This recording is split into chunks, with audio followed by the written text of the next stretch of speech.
Good morning, good afternoon, good evening, everyone, and welcome to Author in Residence, the Unsold Mindset, redefining what it means to sell. My name is Michelle Eisenberg, and I'm a program assistant at the Nasdaq Entrepreneurial Center. And for those of you who may not know, the Nasdaq Center is a nonprofit that's building a better path for entrepreneurs worldwide by improving inclusion, access, and knowledge in entrepreneurship. So as you're gonna see in the chat in a moment, the NASDAQ Center provides programs, resources, and exceptional mentorship to entrepreneurs across all races, industries, and geographies. So definitely make sure to check out those links and resources in the chat. And then just a couple of housekeeping items before we get started. First, let us know where you're dialing in from in the chat. Secondly, we're going to open up for live Q&A at the end of the event. So please make sure to submit your questions for us in the Q&A function at the bottom of your screen throughout the presentation, and we will try our best to get to all of them. Awesome. Texas, New York, Wisconsin, Canada, Arizona, New Jersey, North Carolina. Awesome. We got a few from Canada. That's great. Welcome, everyone. And of course, none of what we do could be possible at the center without all of the amazing support from our sponsors, including NASDAQ, Lehigh University, Bank of the West, Airbnb, KPMG, Wilson Sonsini, Woodruff Sawyer, Microsoft Entrepreneurship for Positive Impact, BPM, and HubSpot for Startups. We are humbled by their contributions and hope you are grateful too. And so before we get started, I'm just going to launch a couple polls to step back and see how everyone's doing today. And we'll use this to guide the development of future programming. This one's going to ask, how are you feeling? Fearful, anxious, surviving, or optimistic? Give everyone a few moments to submit their responses. Awesome. Thank you. I'll go ahead and end that poll, share the results. Looks like optimism is in the lead. Survival and anxiety are there as well. So we will hopefully address some of those feelings in today's session. I'm going to stop sharing this poll and launch the second poll. What is keeping you up at night? This tells us a little bit more about your current needs. Give you all a few more moments to submit your responses. Thank you. All right, I'm going to go ahead and end this poll, share the results. Looks like marketing is just barely in the lead, finance close behind, and sales is also close behind, but all across the board. So we'll take this into account for our future programming. All right, gonna stop sharing. And without any further delay, I am so excited to introduce Colin Coggins and Garrett Brown. Colin and Garrett are longtime sales leaders, professors, authors, startup advisors, and investors. They have decades of experience as practitioners and have multiple exits under their belts, including helping grow enterprise software company Bidium from startup to an acquisition by Google.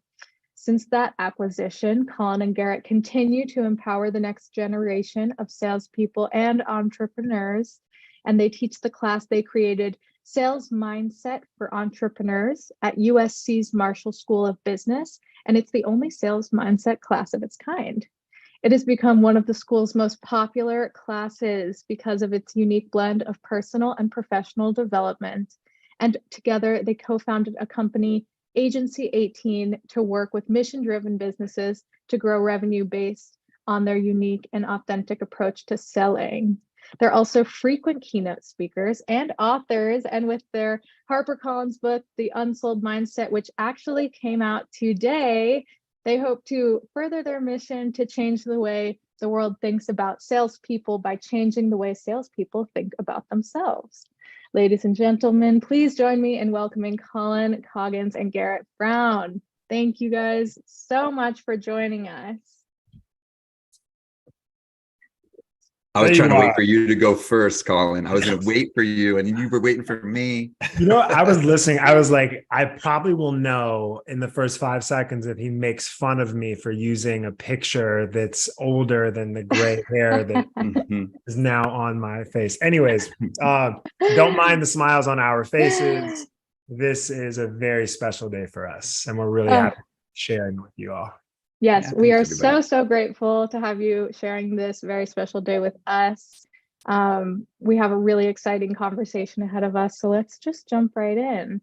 So, the title itself is very intriguing, and I think to give the audience a little bit more of a peek inside what that means, could you talk a little bit about who are the unsold and what can we learn from them? Yeah, here, I'll take a stab at this first. The definition of the unsold as it relates to the people in the book is these great sellers that we found that were the exact opposite of who people thought great salespeople were. Right. And so that was really fascinating to us because they were all thinking the same way, but they didn't know each other. They didn't even know that they were thinking this way intentionally. And yet they were all mirroring like the same thought process, the same way they looked at self-awareness, the same way they approached vulnerability. And it was just, we realized very quickly that they were breaking rules intentionally. Like they were unsold on who society expected them to be as a salesperson, which is why a lot of them didn't have sales in their title. They were unsold on who they thought customers wanted them to be. And so you see these conversations that they're having, and they just show up so differently than most people because they're self-aware enough to realize that they said something and it didn't land, and they're able to course correct real time. That has nothing to do with them being gregarious. They're just the most present person in the room, right? They're able to know that they're talking to someone and realize that person does not think that I'm listening. They think that I'm waiting to speak, and they're able to shift. And so I'm not going to talk more because Garrett will interrupt me and make fun of me for going on a tangent. But those are just some examples of who and why the unsold are the title of our book, I guess, right? I can't make fun of that because it was well said. The only thing I want to add, you mentioned that a lot of these people do not have sales in their title. And so when we started out to write this book, we thought that we were going to be writing a book about the mindset of the greatest salespeople on the planet. And so we went out and we had conversations with the top salesperson at a bunch of different, tech companies and consumer goods companies and all these different industries. And we started having these conversations with them and documenting the things that worked for them and the way that they thought about things. But we would ask them a question at the end of every interview. We would say, who is the greatest salesperson that you know? And the answers that we got from the very beginning, talking to these great salespeople, were not actually other salespeople. It was CEOs, and it was lawyers and doctors and family members and just kind of everything in between. And so we were having these conversations now with not just quote unquote salespeople, but with people who sell every day in whatever it is that they do in their life. And as Colin said, they all sounded the same. It didn't matter whether their sales was in their title, or whether they were a lawyer, or whether they were a military general, or whether they were Snoop Dogg. When we talked to them, they all were saying the same things about selling and the way that they approached it, which is not the way that most people expect people to approach quote unquote sales. Right. So this is a really interesting concept because, we have a lot of entrepreneurs in the audience who are founders of their own business. And so they may not necessarily think of themselves as salespeople. So what would you kind of say to them to encourage them to take on this new kind of mindset and kind of begin to break those rules? I mean, I have two approaches to this. I have good news and bad news, I guess. The bad news is that you're expected to be the greatest salesperson in any room, as an entrepreneur, as a founder. It's your job. The good news is it's not an icky word, and every entrepreneur that we interviewed redefined the word selling in their own terms. Right. I mean, if you think about like the makeup of our class, like we teach sales mindset for entrepreneurs at USC. Yeah. These students are not showing up because they want to be salespeople or they don't know it yet. Like like a third is showing up because they want to learn how to sell themselves. They want to be leaders. They want to get people to like run through walls for them and with them and want to fight for their mission. And you've got a third of these people that want to sell. A third are selling themselves, a third are selling their ideas, and a third are actually selling products and services. Sure. But like, if you think about those three buckets, there's not a person on the planet that's not doing one of those sales activities. Right. Yeah. So you think about some of the best quotes that we've gotten, and Garrett, I'm sure you have a different perspective on this, is society will give CEOs and founders permission to sell us. Like, they're the only one in the room where we're like, hey, please sell us.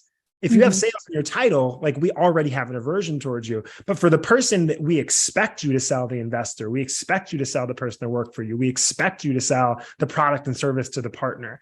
Like, that's a big burden. And we have found that burden has been best suited to sit on the shoulders of people that give themselves permission to be authentic. Love it. That's awesome. Yeah. Anything you wanted to add? One other reframe there is that, we talk with a lot of founders who do not fancy themselves as sellers. They're product people, or they're engineers, or they're strategists, but they say, I'm not a salesperson. And like Colin said, they will reframe that. And instead they'll say, I'm teaching, or I'm solving problems, or we've heard dozens and dozens of different reframes.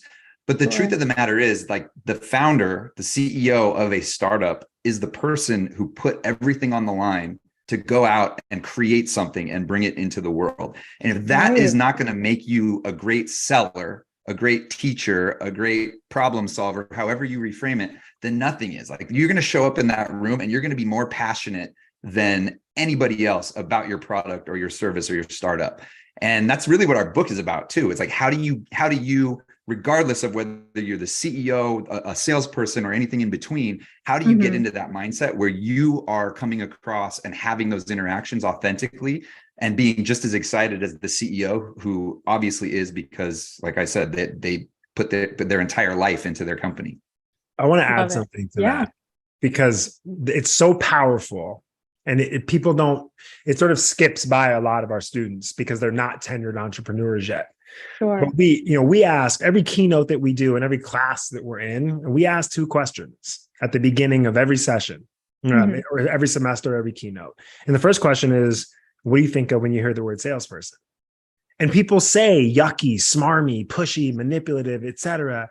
But then when we ask people who's the greatest salesperson you can think of, the top two answers out of thousands of people that we've asked are Martin Luther King Jr. and Steve Jobs. And then the list goes on, right? Like, Jesus is always in the top 5, right? My son, my daughter is always in the top 5, my mother. And then it goes on and on for, like, you could look at it for hours, nothing but leaders, nothing but entrepreneurs. Right. And you start to realize that the greatest salespeople on the planet are the greatest leaders on the planet. So it's like, there's an incongruence here.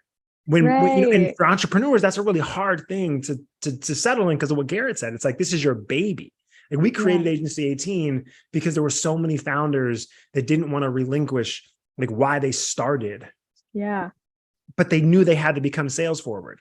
And there was this, like, conflict of interest because there was this incongruence between who they thought a salesperson was and who they actually wanted to be. Right. And we tried to write a book that just shined a light on, no, like, you're right.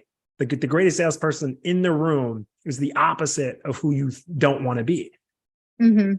So you touched on something about how, not only are there these connotations with salespeople as being, manipulative or pushy or this or that, but as a person thinking of themselves as a salesperson could be kind of scary, or to, like, put themselves out there to be the seller can be kind of scary. There's, like, this possibility of rejection, of, all sorts of possibilities that you can go through your mind of things going wrong. So, like, what are the qualities that actually make up this mindset, and how can entrepreneurs begin to take action with those aspects?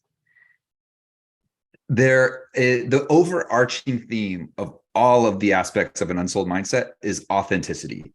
And we realize that some people cringe at that because it's kind of a buzzword, personal development type of word. But what we're talking about is the difference in the conversation with say the 37th name on a list of 50 people that you have to talk to in any given day, versus a conversation with somebody that you're genuinely interested in, that you genuinely care about, that you genuinely want to help. So, when you talk about what can people do today, that's what the entire book is about, but to get themselves into that mindset, and how do you come across as the most authentic version of yourself? The biggest thing is, we all have this box that we think we're supposed to fit into, regardless of what we're selling, whether we're selling a product or service, whether we're selling our kid on eating his or her vegetables for the evening, selling our spouse on what to order from DoorDash. We're all selling every single day. And when we get into these selling situations, a lot of times we think we have to fit into this box because of that stereotype that Colin just mentioned, that smarmy, that pushy, that used car salesperson. And so finding ways to create an infrastructure to give yourself permission to not be what's expected, to not necessarily have all the answers, to maybe not necessarily be perfectly polished and handle the objection as soon as you get it. Thinking outside of that box and giving yourself that infrastructure is really what the book's about. And I can see Colin wanting to give a couple specific examples, but that kind of sets the stage for the overarching theme of the book. It's not true. I could listen to you speak for hours. I mean, you talk at least half of my life. All day. There's a lot to unpack with the word authenticity. That's the hard part about doing something like this for now, right? Because it's not just authenticity, it's hyper authenticity. And I'm not sure that the most important part to convey during the short time we have together is how they show up authentically or why, right? Because what's really interesting to us is that these people are giving themselves permission to share a piece of them that a lot of us think the goal in business is to hide that from people. And so the question becomes, why? Like, why are these people so open to having conversations about themselves, even when a lot of people would do the exact opposite? Right. And I think we came to this realization during lockdown, during the height of lockdown during COVID. We were writing this book and we were doing a bunch of research, and we were seeing great salespeople doing extraordinary things with authenticity. I mean, like, these people there's a chapter called Intentional Ignorance, where like they were literally ignoring parts of their job that did not bring them joy, that they had to show up inauthentically passionate about, and they would ignore them. And they would start saying, like, I don't know. And then these clients would give them credit. These clients would give them more credit for saying, I don't know, being resourceful and going and fighting for answers than they would for being a knower. Right. And there were these patterns were like, oh my God, like, people don't actually want you to be the smartest person in the room. People don't want you to be a know-it-all. But then it came back to like, well, why? Like, why are they okay? Because they're not doing it intentionally. They're just showing up and they're saying these things about themselves because they were assuming that they were living through some sort of shared experience with the person that they were talking to. Right. And that happened during COVID. So during COVID, we watched this group of extraordinary salespeople do extraordinary things, but they sucked before lockdown. Like, across a bunch of different verticals, they were really bad during lockdown. And then during lockdown, they just flourished. Right. And then there was a group of individuals. It was the most interesting pattern we saw. There was a group of individuals during lockdown, historically were on the top of the leaderboard, but during COVID lockdown, they were really bad. And so we started looking at what these conversations sounded like, and they really sounded very similar to each other. One group all sounded almost the same. Every conversation started with, hey, I know this is weird. I don't even know if we're supposed to be having this conversation right now. That is my 2-year-old behind me. That is not a nanny. That is my mother-in-law. I don't even know if she's supposed to be in the same house as me. That is like an N95 mask. Like, they were just calling this stuff out. Right. And the customer on the other side of the camera goes almost every time, thank God you said that. Like, this is weird. Yeah. And you watch them like catch a vibe. Garrett and I have never been able to see a salesperson, regardless of what your title is, and a customer catch a vibe like in the first minute. Right. But it was because these salespeople assumed the other person on the other end of the line was also living through a really imperfect situation. You Yes. extrapolate from there and you look at these great salespeople that we're talking to. The reason why they're able to show so much of themselves is because they know they are talking to an imperfect, flawed human just like them. And the sooner that they can give these people permission to see themselves in them, the sooner they can catch a vibe. And the sooner that there's agency and people are like feeling like they're part of the decision versus being sold, and like relationships are being built, not because like you have to, but because you're seeing yourself in someone. I see my partner. He's like, okay, Colin. No, I like it. Second. I like No, it. Excited today. Don't This is a blame big me. day. This is a big day. No, I mean, But yeah, hold go on, you ahead. got to finish the story, which is what the other folks did. The salespeople Right.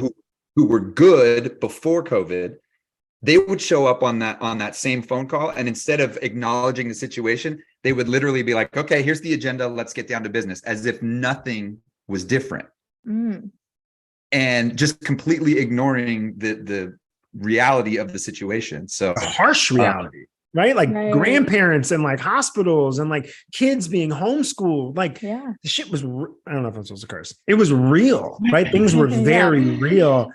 And for someone to not have the awareness or the assumption to be like, yeah, this isn't just me.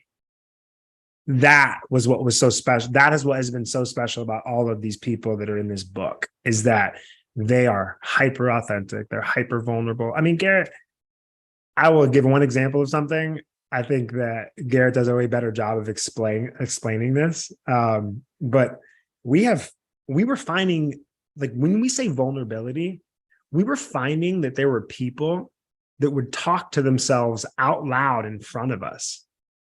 They could care less that we were sitting in front of them. Like, we were interviewing people and they were like this one SVP of a great 8.5, I call it $8.5 billion startup, but it's not a startup because it's $8.5 billion. But Sure, yeah. and he's like, "Hey, my name is Jason. I'm the senior vice president at," and he stops and he looks up at the ceiling and he goes, "Why do I keep doing this?" And he looks back and he goes, "Can we start again?" And Garrett and I are like, "Sure." Didn't think anything of it, right? Like, that's not anything Yeah. special. He starts again. He like redefines who he is. He starts with like other things besides his profession. He obviously didn't want his profession to he didn't want that to be his label. He was trying to Sure. redefine himself, right? When we got off that call, Garrett and I like looked at each other in awe, and we knew it. Like, the moment that we saw each other after that guy got off the Zoom, we were like, why were we looking for the good in this person? Like, we were not looking for the good in everyone we were talking to. We were doing research. We were looking for friction points, entry points, Right. access points, right? The good, the bad, the indifferent. We were trying to paint like a really textured picture. Yeah. And we couldn't find anything but the good in this guy. So we rewound the tape, and it was those damn 3 seconds. These 3 seconds, it felt like this micro moment of connection because we knew he was a great salesperson.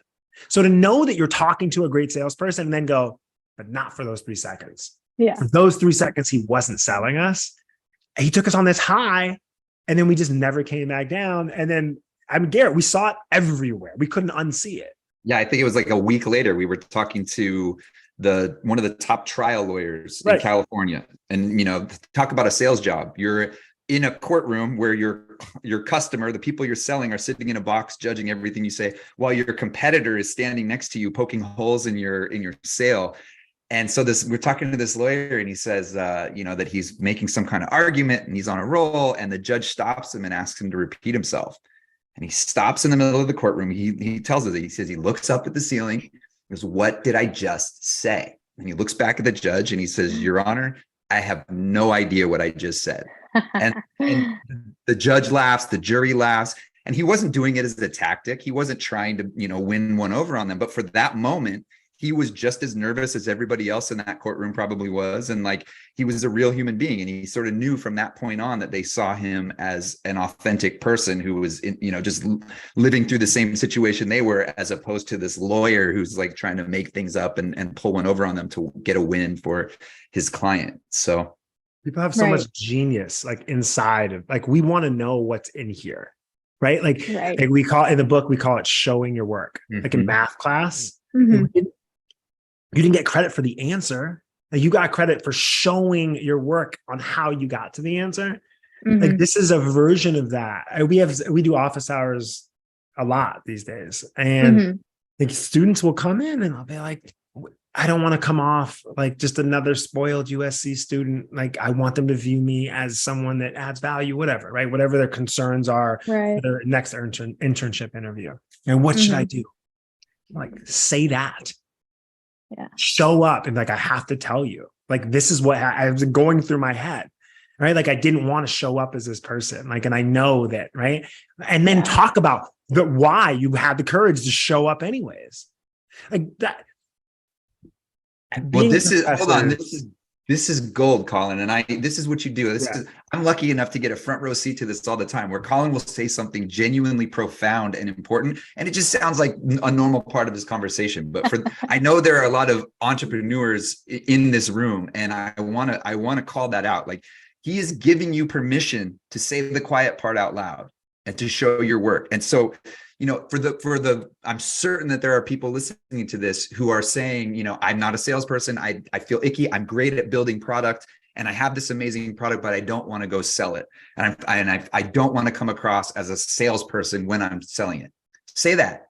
Go to the investor that you need to raise money from. Go to the next client meeting that you have and say, I'm a builder. I'm a product person. I feel a certain way about selling, and I don't want you to think that I'm this.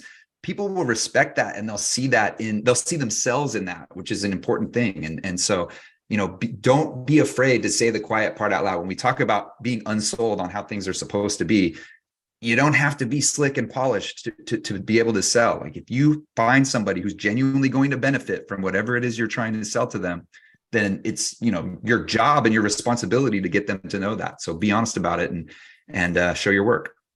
We don't want you to be perfect. That's the real truth. Like, we don't want you to be perfect. How many times are you sitting in front of someone and they're too perfect, and you got this gut feeling, you're like, something doesn't feel right. You know why? Because it's not right. There's no such thing as a perfect human being. Right. So like, what I have found most interesting during this whole process is that who people hope you are and who people expect you to be are two completely different people. It's like, you show up to like, as an interviewer, of course I have expectations on who you were going to show up to based on whatever the job title is that you're interviewing for. That is completely different from who I hope you are. Totally. I hope you're a real one. Right? I hope you show. And look, we're talking about love here. That Garrett, let's just be very candid with this group. Like, that's what this conversation is about. Like, we're talking about if everyone's selling an idea themselves or a product or service, we're talking about, why do people look for the good in you? What most people don't talk about is, why do you look for the good in people? Like, this isn't like a law of reciprocation thing. Like, this is love. Right. Like, what if the best version of Garrett Brown was a 14-year-old version of Garrett Brown having a crush on someone in junior high school? Like, he didn't talk more. He talked less. He was the only dude asking questions that he actually wanted to know the answers to. I mean, think about that sort of stuff. Like, this is an exercise in people understanding that, like, you don't have to have adversarial relationships, and that you move differently when you're enamored with people. And then if you can do the hard work, and there's a lot of work in this book about how to show up as the type of person that wants to look for the good in someone. Because I'm telling you right now, like, what it feels like for someone to have a conversation with you when they don't want anything from you, right? They just see the good in you. They believe in you. Like, how are you supposed to get someone to believe in you if you don't believe in them? Right. You got to do that work. Love it. Yeah, I said earlier, the difference between having a conversation with a name on a list and having a conversation with somebody that you genuinely care about. And this takes it to the next level. Like, imagine if you could get yourself into a mindset where you love the person that you're about to talk to, that you're about to sell to as an entrepreneur, or, when you walk into that VC's office and you need to raise that money, what if you love, what does the conversation sound like if you're a nervous entrepreneur who's just had 7 conversations that were similar, and some of them went well and some of them didn't? versus going in there and actually caring about the person that you're going to have the conversation with. So one of the things that we talk about in our class and in our book is how do you get into that mindset? And so for a takeaway, Colin, I kind of want to go into this into the 3x3, but there's a traditional sales tactic that gets taught a lot. It's called a 3x3. And what a sales trainer will tell you is that before any sales conversation, a call, a meeting, whatever, take 3 minutes doing research to find 3 things that you can use in the conversation. So, you know, the subtext there is that you want to find something that you can use to build rapport, or use, you know, maybe you learn something about their business and your product helps with that. And so you want to use that in the conversation. But, you know, obviously doing research before a sales call or a sales conversation is important. What we don't like about that particular exercise is that the subtext is that you're doing the research to use the information, to leverage it against the person that you're talking to, which, in case you haven't figured it out by now, 30 minutes in, that is not our style. So we teach a similar thing. We teach it to companies that we work with. We teach it to our students, and we say, spend that 3 minutes doing research, but instead of finding 3 things that you can leverage in the conversation, find 3 things that you love about the person that you're going to talk to.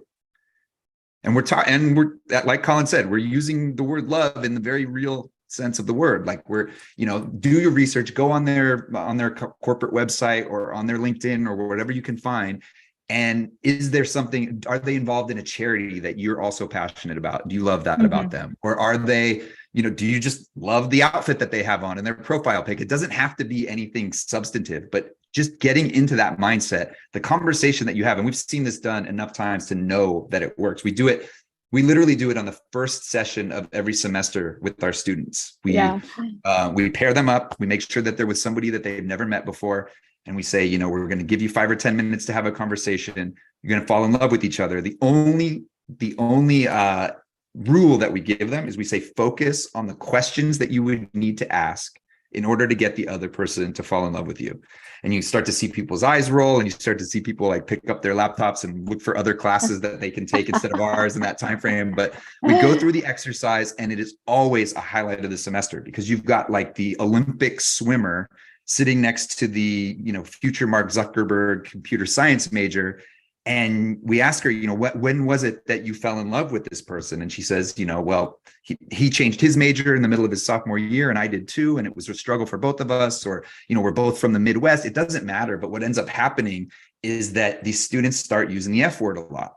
Fate. It was fate that we were sitting next to each other. It was fate. Like this, he rock climbs and I rock climb. We've seen like the craziest things. And, you know, it's all about that mindset. And so we ask them, we continue the conversation. We say, what was the moment that you fell in love with the person you were talking to? And without fail, every single time is the moment that they saw themselves in that other person. Which is fascinating, because we did not ask them to do that. That's not what we asked them to do. We said, think about what questions you need to ask in order to have a shot at falling in love. And like, we know that you're not going to fall in love with someone in 3 minutes, but you can fall in love with the idea of who someone could be in 3 minutes. Either way, we did not ask them to look for themselves in these people. We asked them to think about the questions they would need to ask to fall in love with someone. And they immediately went to their own morals, their own values, their own historical data, their nature. And they asked questions to find themselves in their people. And you know what happens? The minute that these people see themselves in someone else is the minute that they catch a vibe. How are you going to be adversarial with someone that looks and feels and is you? And this is there are these mantras, like the best salespeople, aren't known for their statements; they're known for their questions, right? And it's all true. But what our book is about is why. Like, why are they asking better questions than everybody else? Why? Because they care differently. Like, these are impactful questions. People don't talk enough about the fact that people will say no to you all the time because you're right. Because you strip agency away from people. You strip them feeling like they are part of the decision-making process or any process when you're telling them all the reasons why they should buy, why they have to buy, and why they said they were going to buy. And then people are like, no. And they're like, why? You said all these things. It makes sense. Like, I know, but you're right. You know, these impactful questions Yeah. Like when you care differently, you move differently. And when you move differently, you ask different questions because you want to know different answers. And a lot of times the answers that you want to know, people have not heard those questions before. Like you want to see some wild stuff, ask someone a question you really want to know the answer to that they've never heard before. Watch what happens. That person will ideate for the first time in real time on that answer. Whatever the answer is, it's not your answer. It's theirs. They take 100% ownership in it. They're buying, they're not being sold. That's creating agency. But you can't, like we can't have a book telling you about fire questions that you should ask, because then all of a sudden everyone's going to do is create leading questions that they know the answers to that no one else does. That's not a vibe. It doesn't work. Right. So it's launch day. We're passionate about this. But if it wasn't launch day, like this book has changed our lives. Yeah, we thought we were writing a different book. Totally. Like Garrett said it earlier, we thought we were writing a book about sales professionals. And then we went to the greatest sales professionals, like, why are you good? Point us to who you think is good. And all of these people were leaders and entrepreneurs and founders. So like this book turned into a book about if everyone sells, then who's actually the greatest salesperson on the planet? Right. And so that, these are just conversations that we love having. No, this is amazing. And so many of the entrepreneurs in our community have started their business because of some type of personal connection to the need that's being met, whether they know somebody else or have personally experienced it themselves. So I think there's so much room for these entrepreneurs to connect with the people whose need they are looking to meet. So I guess I would ask, what are some ways that entrepreneurs can improve at the art of asking impactful questions without just giving them sample questions? Sorry, Garrett, one sec. Can I answer a different question? Absolutely.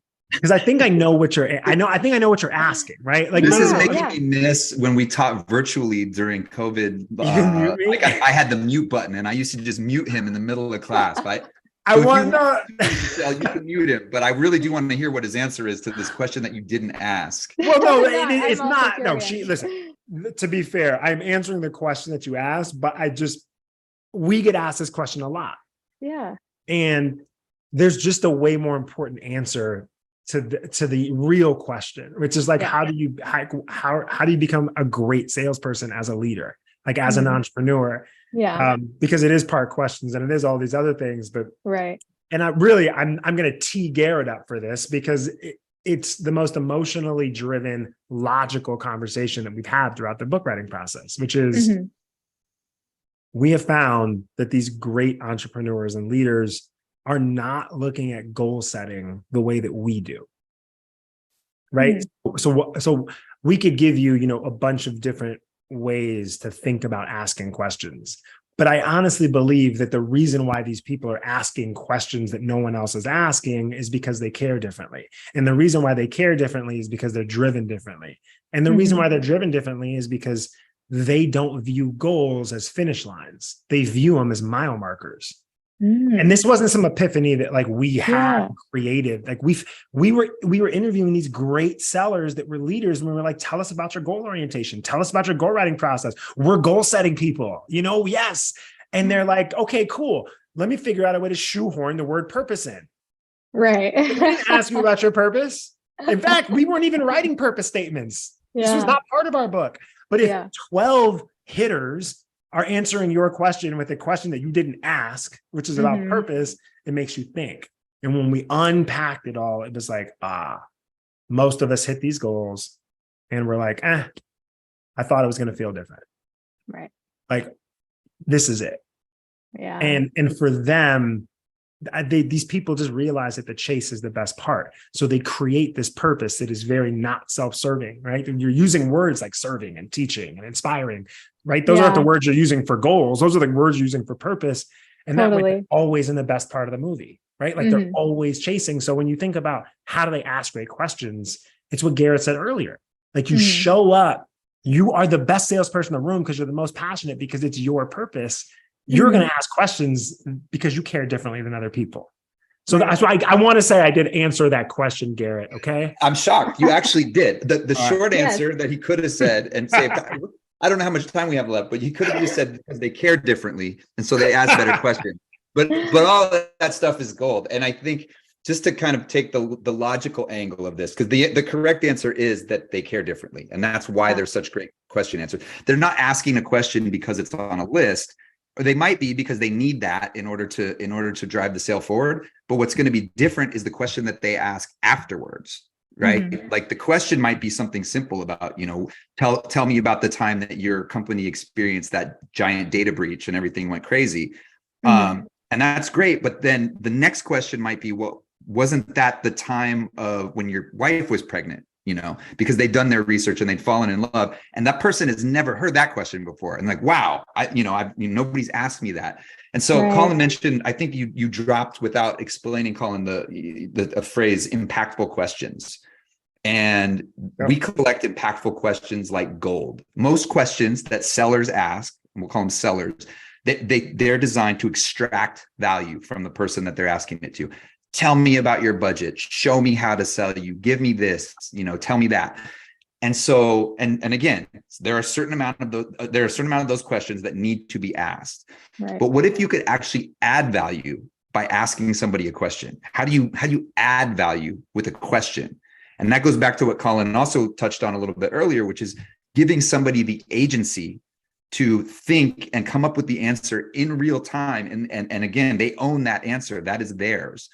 Mm-hmm. And so we call those impactful questions. We literally, when we were sales leaders, we collected them like gold. And you can usually, it's a question that, that adds value, that's going to cause somebody to think about something the way they've never thought of it before. And you can usually identify it because they'll say, oh, that's a really good question, or I've never been asked that before. And we would literally spiff our sales teams. We would compensate them when they came to us with the recording that had a really good impactful question, because we knew that we could start to, generate more just by collecting those and making sure that everybody had access to those in one place. So for all you entrepreneurs out there, of course, you have a sales playbook going right now. Make sure that impactful questions are added to that sales playbook that you are creating for when you're ready to scale. That's right. Discovery question repositories have changed a lot of companies' trajectories just by creating vessels to fire stuff in when it happens in real time. Right. Like the number one job for everybody, I'm assuming, on this call is to scale. Right? That's maybe it's not the number one job, but it's the underlying theme of most conversations. Either not now, at some point. How do these sales playbooks? Listen, we could talk about discovery repositories for a long time. I will say that it's a mindset conversation. It's why they think differently. That's why they're asking these questions. 10 years ago, we were still reading books that were telling leaders and salespeople to mirror people in their conversations. Yeah. It wasn't that long ago where the authors that were going to be on this, talk, were going to tell you, hey, if you really want to ingratiate yourself with customers, mirror them. When they cross their leg, you cross their leg. When they cross your arms, you cross their arms. That wasn't that long ago. Garrett and I just had a conversation that was very frank with each other about the type of sales culture that we wanted to lead, and it worked. And when that company got acquired by Google, we got to talk about what we thought was important, not knowing if it was going to be important to other people, but we thought what was important didn't have anything to do with acting like great salespeople, because great salespeople mirror their customers. We wanted to know why great salespeople naturally engage so hard that they mirror on accident. Right? What vibe are they catching where they're leaning in when someone else is leaning in because that's genuinely their reaction?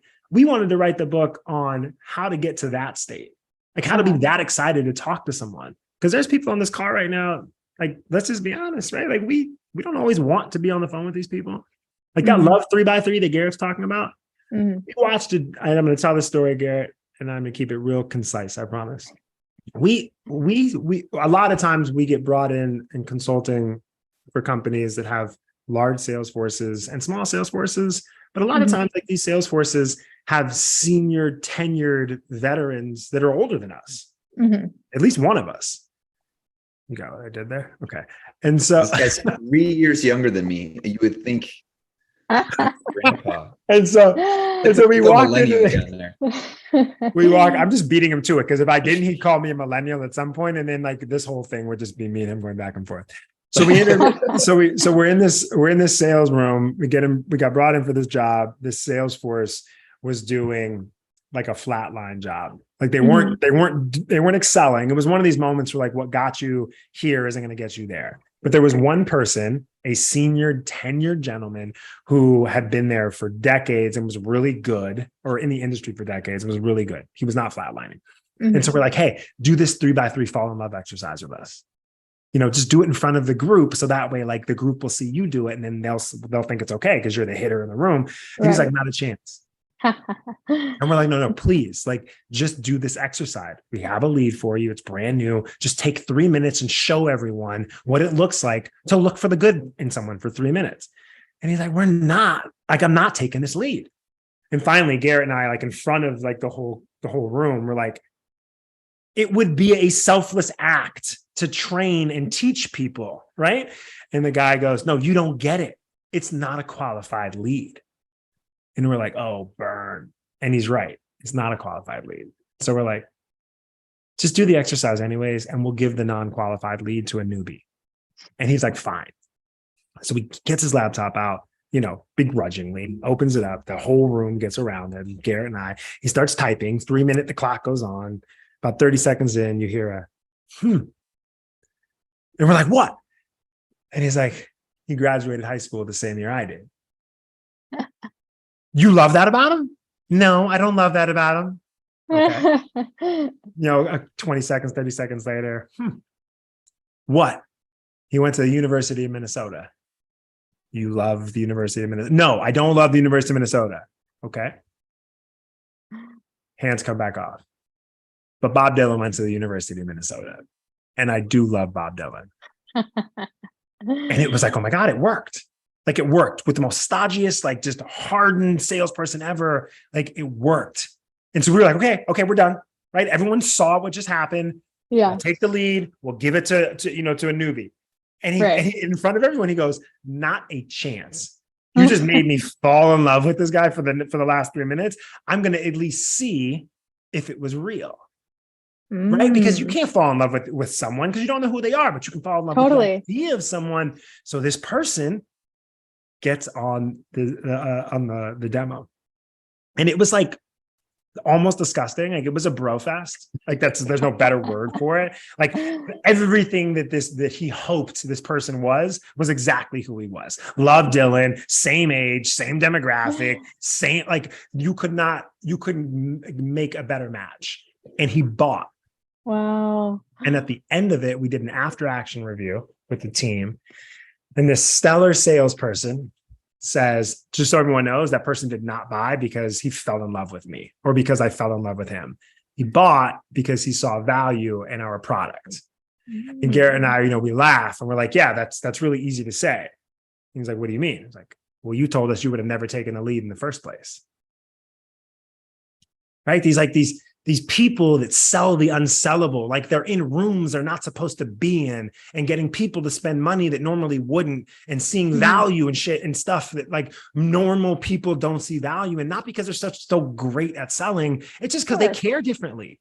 Yeah. Like everything is commoditized. People are making one decision. Who would I rather spend more time with? Like I know people think that there's such differentiation in the landscape between their product and other people's, but the harsh reality is there's not. Someone is going to decide if they'd rather spend the time with you or someone else. And when it's time, I'm going to do it, Garrett. When it's time, I'm just here. It's time for you to gleek accidentally. Everybody knows what a gleek is? No one knows what a gleek is. A gleek is when you accidentally spit from like the depth of your soul, right? Like it just like out of nowhere, this like little small piece of saliva. It's got like weird velocity. Everyone's done it before. You're just talking and out of sight, it just comes out. And sometimes it hits people. Everyone knows what it is. There's two types of people in this world. The type of person that gleeks on someone and goes, oh my God, I'm so sorry. I just gleeked on you. And the type of person that gleeks on someone and acts like they didn't just spit on you. Like that's it. Be the type of person that acknowledges it, right? Like treat people like they're human beings. They will Right. treat you like human beings. Sorry, Garrett. Garrett hates when I talk about stuff. I promise there's no spit in our book. We don't, this is something Colin just thinks is amazing, but no, there's no spit in the book.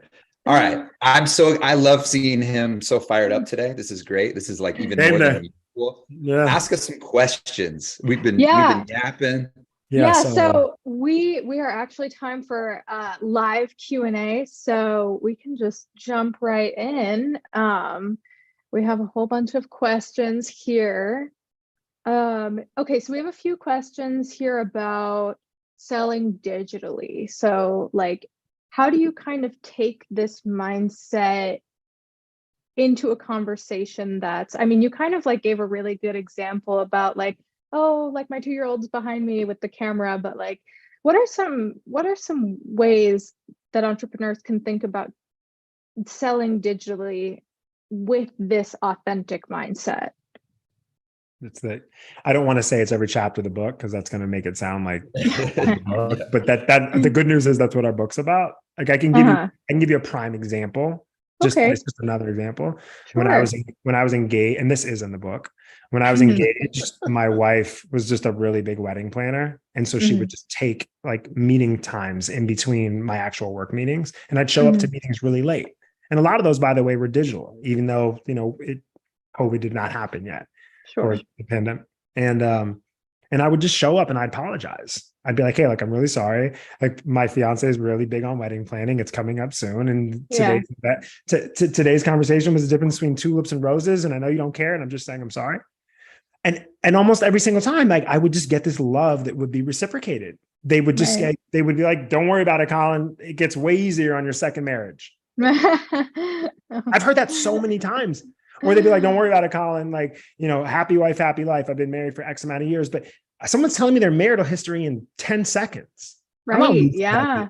So it's just another example of it's not digital or in person. And Garrett, you might have a different answer, but for me, it's figure out how you can see yourself in someone ASAP, because that's the moment. Then you'll just start being real and not being the person you think they want you to be.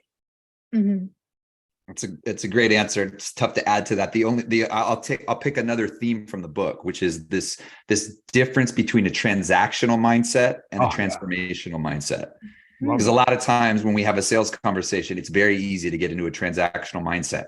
I want to sell, I'm going to give them this product. They're going to give me that money. But all of these great unsold sellers that we talk to, were thinking transformationally. It wasn't about the transaction for them. It was, how can I change this person's life for the better, or change an industry, or just change something simple in their day. Like it didn't matter, but they were thinking transformationally. So, we're running up on time, so I don't want to get too much detail there, but I will say that mindset, training yourself not to think of it as just give and take, but something bigger, is a great way to, whether it's digitally or otherwise, a great way to change the way that you sell. He was going to say it's the difference between adding value and being valuable, but he's way better at clock management than me. I got to learn that in this partnership of ours. My job is to look at the clock and freak out that Colin's talking too much. And my job is to laugh after freaking out. Not true. Oh, that's all good. So, you've obviously talked so much about like these qualities that make a great seller. Just to give people more of a visual, can you talk a little bit, maybe like an example or two of like some not so great sellers, or some behaviors that kind of stood out as maybe being good to avoid in these kinds of conversations? Yeah. Look, we've all been sold to by somebody, whether it's officially being sold to or somebody trying to convince us of something, where we just feel that icky feeling in our stomach of like, oh, this person is salesy, and it feels gross. Right.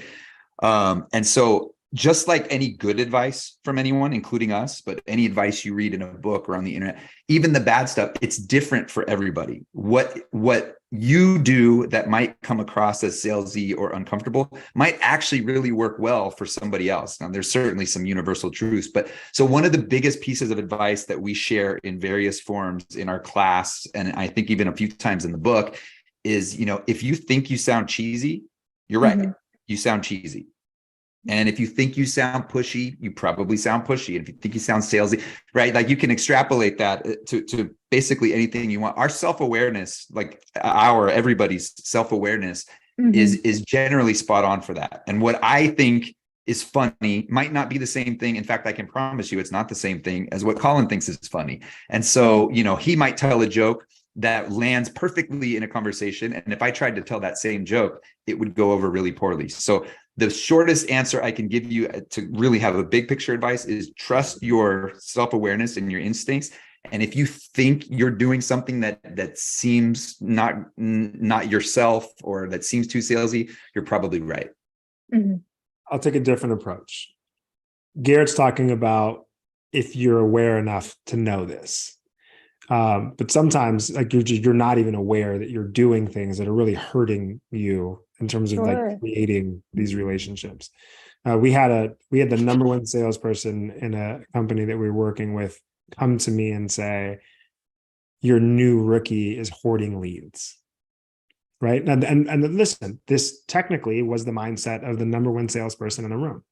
She came to me and she said, hey, like, you got this rookie coming in here. He's been here for 3 weeks. When I come in here in the morning, all of the leads are gone from San Francisco and any other hot territory. When I leave at night, he's prospecting into Sydney, Australia, right? So unless you want me prospecting into the Outback, you should have a conversation with him. This is my number one hitter. I'll have a conversation with him. I bring the rookie in. I'm like, look, I got to talk to you. As I open my mouth to tell him what I want to discuss, he starts shaking his butt on the couch. I'm like, what are you doing? And he's like, man, it's a nice couch. I'm like, okay. And salespeople are weird, right? We're all weird. So I'm like, I think I get it. I'm going to keep going. So look, here's why I brought you in. And like, before I could even get the next sentence out, he stands up, turns around, starts flipping over couch cushions. This is a true story. Flipping over couch cushions till he finds the tag, flips the couch cushions down, sits on, opens up his laptop as if I'm not in front of him, starts looking into where the company's from, finds out that they have 5,000 employees. And he looks at me and he's like, oh my God, they have 5,000 employees. They're here. They absolutely using cloud apps. Are you cool if I prospect into them later? And I'm just sitting here in awe, right? I'm like, yeah, like you can do that. And so he's like, cool. So laptop closed, aside. What do you want to talk about? Absolutely nothing. This guy found deals in couch cushions. My number one salesperson was telling me that there were no deals anywhere to be found. So if you want to talk about like the behaviors of great salespeople, we're going to talk to you about like how they think, because the output will look different every time. That's the best part. You're not the same as everybody else, but how you think. Like, this is a conversation about abundance versus scarcity. And I know we don't have time for it, but if you ask me a direct question, the direct answer is great salespeople find opportunities where nobody else does, but that's only because they're looking for them. It's not a superpower. Right. Yeah. I love it. Awesome. Unfortunately, we are out of time, but if I could just get one key takeaway from each of you, just like a piece of wisdom that you'd want to leave with the audience, something from the book or just something for you personally, what would that be? Find a partner that you love, that disagrees with you and cares enough about you to disagree with you. If you're lucky enough, it's a friend. And so my key takeaway is it is possible to build a business and have a meaningful relationship, both friendship and business partnership, if you are doing it as your authentic self. That's my apology to Garrett. Oh, that's so sweet. Making me misty. That's tough to follow. My advice, something that we say often: celebrate the process, celebrate the wins, celebrate the lessons and the losses, celebrate all of it. Starting a company, it's hard work. You get told no a lot, and so really make sure that you're enjoying every step along the way, good, bad, and indifferent. Thank you, everybody, for letting us talk to you all for an hour here today. Big day for us, and we appreciate you sharing it with us. Yeah. Yes. Thank you, Colin and Garrett, so much for taking the time to speak to our community, share all of these insights, and set such just a great overview of your book, The Unsold Mindset, which is out today. There's going to be a link posted in the chat. You should definitely check it out to learn more. And for those who are still in the audience, we would love for you to join us for our upcoming webinars. You can view them by using the link that's going to be in the chat. And thank you all so much for joining us. We look forward to welcoming you back online with us soon. Thanks again, Colin and Garrett. Bye, everyone.